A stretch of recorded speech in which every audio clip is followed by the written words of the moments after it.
Good morning students. कैसी चल रही है आपकी स्टडी?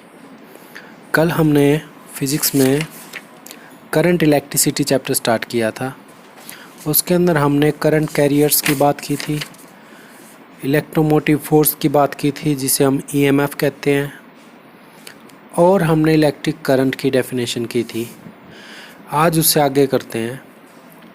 देखिए पेज पे, the current carrying wire does not have a net electric charge because the number of electrons in the wire is equal to number of positive proton in the atomic nuclei of the current carrying wire। देखो, जब आपने atoms के बारे में study किया होगा तो atom जो है नॉर्मली न्यूट्रल होता है। क्यों? क्योंकि जितने एटम के न्यूक्लियस में प्रोटॉन होते हैं उतने उसके शेल के अंदर इलेक्ट्रॉन होते हैं और वो एक दूसरे के इफेक्ट को न्यूट्रलाइज कर देते हैं। इस करके atom as a whole is neutral. और हमें पता है जो कंडक्टिंग वायर्स होती हैं वो भी मटेरियल्स की बनी होती हैं, और वो मटेरियल्स जो हैं वो एटम से मिलके बने होते हैं। तो इसका मतलब वो वायर भी क्या होती है? Neutral. It means it does not have a net electric charge। तो ये है when electrons flow in a wire। तो जब इलेक्ट्रॉन फ्लो करते हैं, the number of electrons entering per second at one end of the wire is equal to the number of electrons leaving per second at the other end। मतलब wire के अंदर जब electron एक सिरे से आते हैं तो दूसरे सिरे से उतने ही इलेक्ट्रॉन निकल जाते हैं जब उसमें से करंट फ्लो करता है। तो as a result of it, तो इसी के रिज़ल्ट से क्या होता है?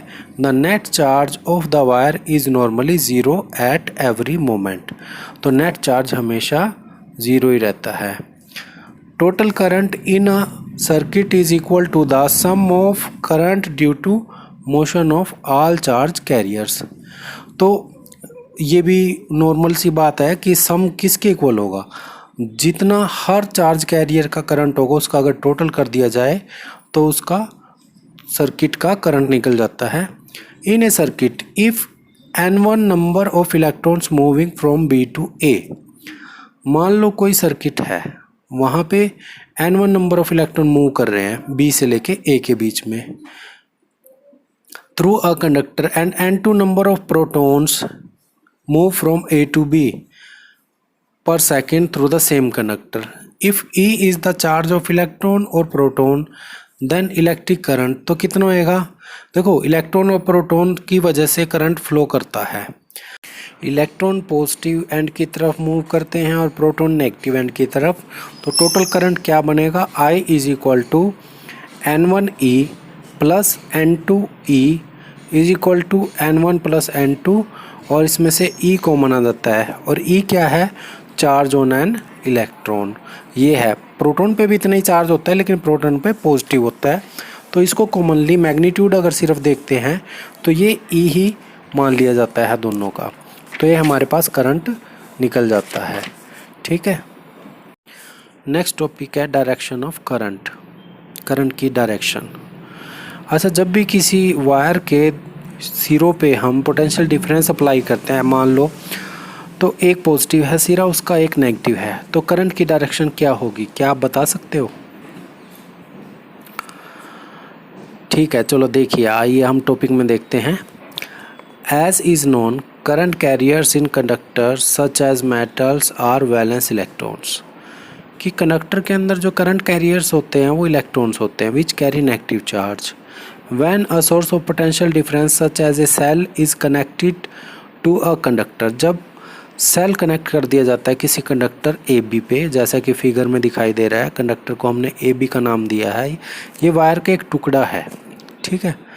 Free electrons flow from negative end B to positive end A, क्योंकि इलेक्ट्रॉन्स पे तो नेगेटिव चार्ज होता है और नेगेटिव चार्ज पॉजिटिव एंड की तरफ मूव करेगा।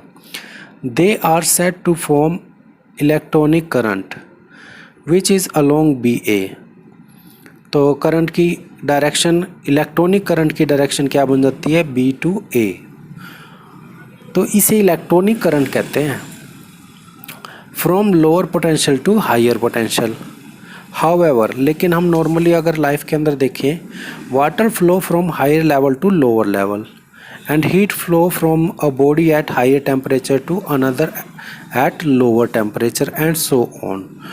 तो नॉर्मल लाइफ के एग्जांपल्स अगर हम देखते हैं तो हाई से लो की तरफ मूव करता है, और यहाँ पे लो से हाई की तरफ, नेगेटिव मतलब लो पोटेंशियल और पॉजिटिव मतलब हाई पोटेंशियल। तो वहाँ से इलेक्ट्रॉन मूव कर रहे हैं, तो ये थोड़ा सा अपोजिट हो जाता है। तो इसलिए क्या किया इन्होंने, देखिए, टू मेंटेन दिस कन्वेंशन, तो ये जो परंपरा थी इसी को आगे बढ़ाने के लिए we define what is called conventional current. तो एक दूसरी टर्म लेके आए हैं, कन्वेंशनल करंट, मतलब नॉर्मली जिसको हम करंट कह देते हैं उसे ही कन्वेंशनल करंट कह रहे हैं, which is equal and opposite to the electronic current. It would flow along A to B from higher potential to lower potential. तो इसका मतलब क्या है कि हम करंट की डायरेक्शन को पॉजिटिव टू नेगेटिव कंसीडर करते हैं, लेकिन electronic current negative to positive होता है, ये याद रखना हमेशा। In all our discussion electric current will mean only the conventional current, कि जब भी हम इलेक्ट्रिक करंट की बात करेंगे तो वो सिर्फ क्या होगा, कन्वेंशनल करंट ही होगा, हम पॉजिटिव टू नेगेटिव ही लेंगे करंट की डायरेक्शन। आइए अब देखते हैं कि करंट कैसी क्वांटिटी है। Current is a scalar quantity, current एक स्केलर क्वांटिटी है। वैसे अभी हम करंट की डायरेक्शन की बात कर रहे थे, लेकिन करंट के ऊपर जो भी रूल्स लगते हैं वो सारे स्केलर के लगते हैं। जैसे स्केलर क्वांटिटी का एडिशन सब्ट्रैक्शन हो सकता है, वैसे ही करंट के ऊपर लगता है, इसलिए इसको स्केलर कंसीडर किया जाता है। और इसमें डायरेक्शन मैटर नहीं करती, इसी डायरेक्शन वायर के अकॉर्डिंग ही होती है। वायर को हम जिधर भी रख देंगे उसमें से वैसे करंट फ्लो करता है, तो प्रैक्टिकली इसकी खुद की डायरेक्शन नहीं होती। दो, the electric current represents the direction of flow of positive charge. Electric current जो है पॉजिटिव चार्ज की डायरेक्शन में ही होता है, yet it is treated as a scalar quantity because current flows the laws of scalar addition and not the laws of vectors addition. The angle between the wire carrying current does not affect the total current in the circuit. मतलब wire को कोई भी angle हो उससे current के value में कोई change नहीं होता। जैसे कि फिगर 3.3 के अंदर देख सकते हैं आप, इसके अंदर क्या है, कंडक्टर ए बी है with current I0। It is splitted at the junction B into 2 branches. Junction B पे 2 ब्रांचेज में डिवाइड हो जाता है BC and BD, carrying current I1 and I2। Since the charge is conserved, हमें पता है charge conserve होता है, मतलब चार्ज ना तो कम हो सकता ना ज़्यादा हो सकता, ठीक है, मतलब वो अपने आप नहीं बढ़ सकता, ना ही क्रिएट हो सकता ना ही डिस्ट्रॉय हो सकता, वो एक जगह से दूसरी जगह मूव कर सकता है। The sum of magnitude of currents in 2 branches must be equal to the magnitude of the current in original conductor. तो यहाँ से क्या क्लियर है, I0 is equal to I1 plus I2, क्योंकि इन दोनों का सम होके ही I0 आना चाहिए, ठीक है। ऐसा तो है नहीं कि I0 की वैल्यू अपने आप ही कम हो जाएगी या बढ़ जाएगी। तो I0 के 2 हिस्से बन गए, एक I1 बन गया, एक I2 बन गया। तो I0 किसके इक्वल होना चाहिए, I1 प्लस I2। तो इससे ये पता चलता है कि इस पे नॉर्मल मैथमेटिक्स रूल अप्लाई हो जाते हैं जो कि स्केलर्स पे अप्लाई होते हैं, तो इसलिए current is a scalar quantity. Next topic है हमारे पास electric current in conductors. In conductors, atoms molecules are so closely packed that valence electrons are no longer attached firmly to individual atom. कि किसी भी कंडक्टर के अंदर atom और molecule इतने क्लोजली पैक्ड होते हैं, हमें पता है एटम्स और मॉलिक्यूल्स के बीच में, यहाँ पे सॉलिड कंडक्टर्स के बीच में गैप बहुत कम होता है। तो वैलेंस इलेक्ट्रॉन जो हैं बहुत ज़्यादा स्ट्रॉन्ग फोर्स से अट्रैक्टेड नहीं होते एटम्स की तरफ। सो सम of these electrons are free to move within the bulk material. तो कुछ इलेक्ट्रॉन आसानी से मूव कर सकते हैं इस मटेरियल के अंदर, लाइक मोलिक्यूल्स इन ए गैस। तो जैसा कि हम पहले भी कर चुके हैं थोड़ा सा इसके बारे में। So when no electric field is applied, जब कोई इलेक्ट्रिक फील्ड नहीं अप्लाई किया जाता, free electrons have thermal motion, तो फ्री इलेक्ट्रॉन्स का अपने आप ही मोशन होता है। थर्मल मोशन क्या होता है कि नॉर्मल टेम्परेचर भी कुछ ना कुछ तो होता ही है ना, 20 डिग्री 30 डिग्री, तो उसी से इलेक्ट्रॉन्स को एनर्जी मिल जाती है, तो उसी मोशन को थर्मल मोशन कहते हैं। तो फ्री इलेक्ट्रॉन थर्मल मोशन से मूव करते हैं। They collide with fixed ions in the material and emerge with the same speed. तो अब मटेरियल के अंदर क्या होते हैं, एटम्स होते हैं, तो जब वो मूव करेंगे इलेक्ट्रॉन्स और बीच में गैप नहीं है, तो वो एटम से टकराएंगे, एटम से टकराते हुए मूव करेंगे।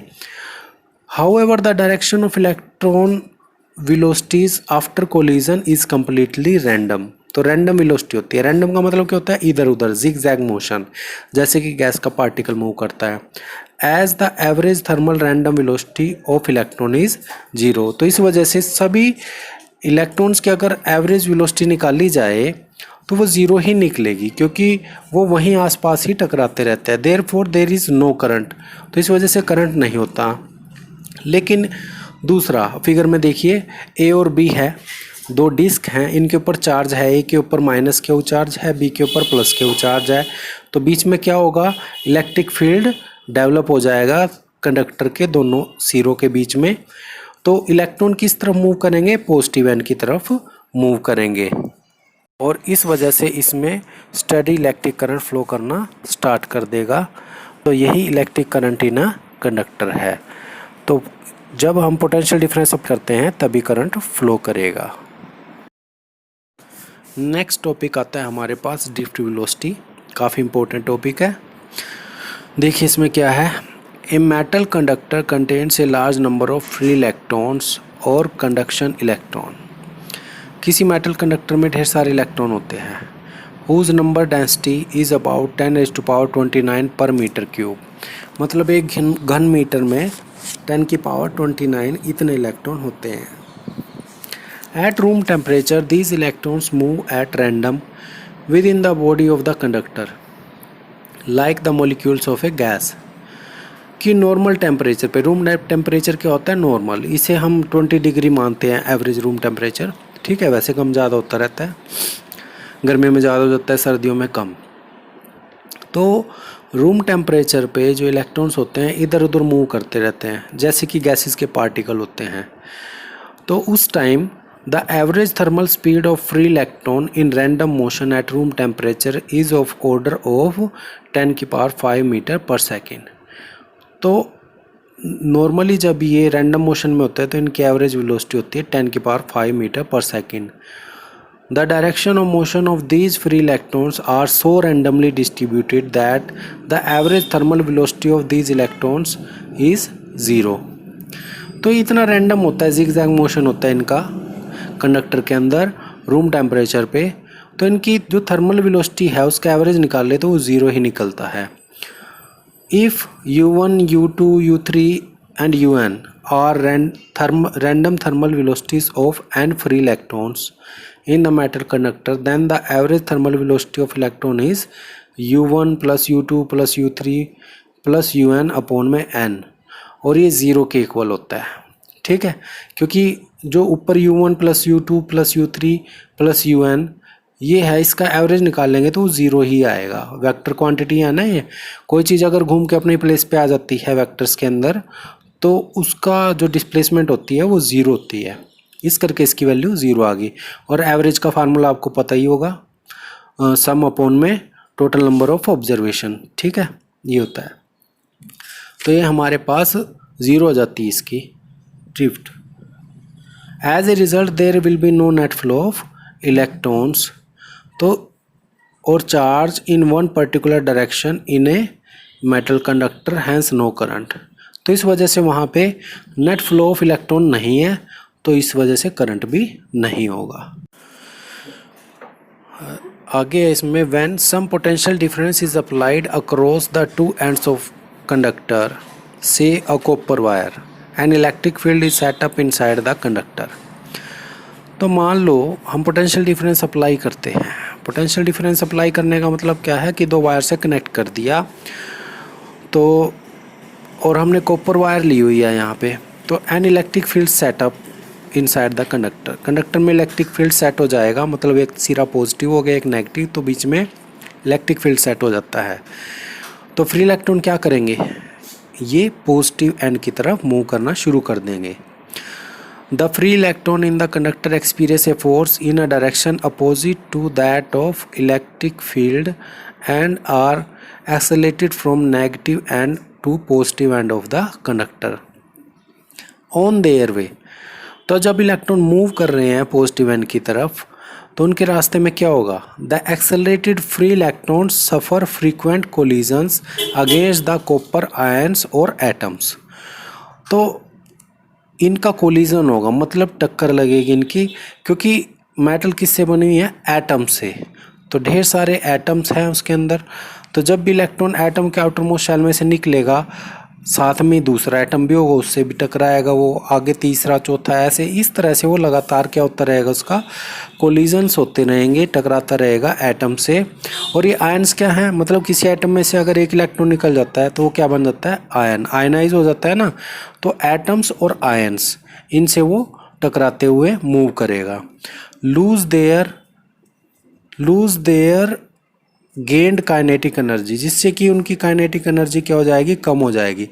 काइनेटिक एनर्जी किस वजह से पैदा हुई थी, इलेक्ट्रिक फील्ड सेटअप होने की वजह से, जब हमने पोटेंशियल डिफरेंस अप्लाई किया था, तो उस वजह से वो टकरे लगेंगी, जिससे कि उसकी स्पीड कम होएगी, लेकिन फिर दोबारा से उनको फोर्स एक्सपीरियंस होगा और वो उस तरफ मूव करते रहेंगे।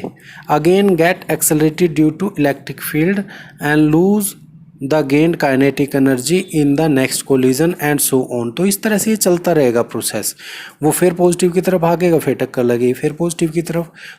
The process continues till the electron reach the positive end of the conductor. तो ये प्रोसेस चलता रहेगा। दस under the effect of electric field applied the free electrons acquire small velocities by virtue of acceleration due to electric field in addition to their random thermal velocities। तो इस तरह से उसका जो एक्सेलरेशन है बार बार उसका पॉजिटिव डायरेक्शन की तरफ, लेकिन कोलिजन भी है बीच में, तो उसकी छोटी सी वेलोसिटी होगी, बहुत कम वेलोसिटी होगी उसकी पॉजिटिव एंड की तरफ। These velocities are in different directions, therefore each electron describes a curved path between two successive collision। तो इस वजह से उसका कर्व्ड पाथ होता है, थोड़ा सा बिल्कुल स्ट्रेट पाथ नहीं होता उसका, क्योंकि कोलिजन होएगा उसका। The average velocity of all free electrons is no longer zero. अब उनकी जीरो नहीं है, क्योंकि सबकी एक डायरेक्शन मिल चुकी है पॉजिटिव एंड की तरफ। It has some little value towards the positive end of the conductor which is called drift velocity. इसी को ड्रिफ्ट वेलोसिटी कहते हैं। ठीक है, ये सारा ड्रिफ्ट वेलोसिटी के बारे में था। तो ड्रिफ्ट वेलोसिटी की डेफिनेशन आ जाती है main. Drift velocity is defined as the average velocity with which the free electron get drifted towards the positive end of the conductor under the influence of an electric field applied. इसका मतलब जब किसी conducting wire के ऊपर electric field apply किया जाएगा, तो जो फ्री इलेक्ट्रॉन हैं वो पॉजिटिव एंड की तरफ मूव करेंगे, ड्रिफ्ट होंगे, मतलब पुल किए जाएंगे। तो इसी को ड्रिफ्ट वेलोसिटी कहते हैं। The drift velocity of electron is of order 10⁻⁻⁴ metre per second. तो ये इसकी वैल्यू है।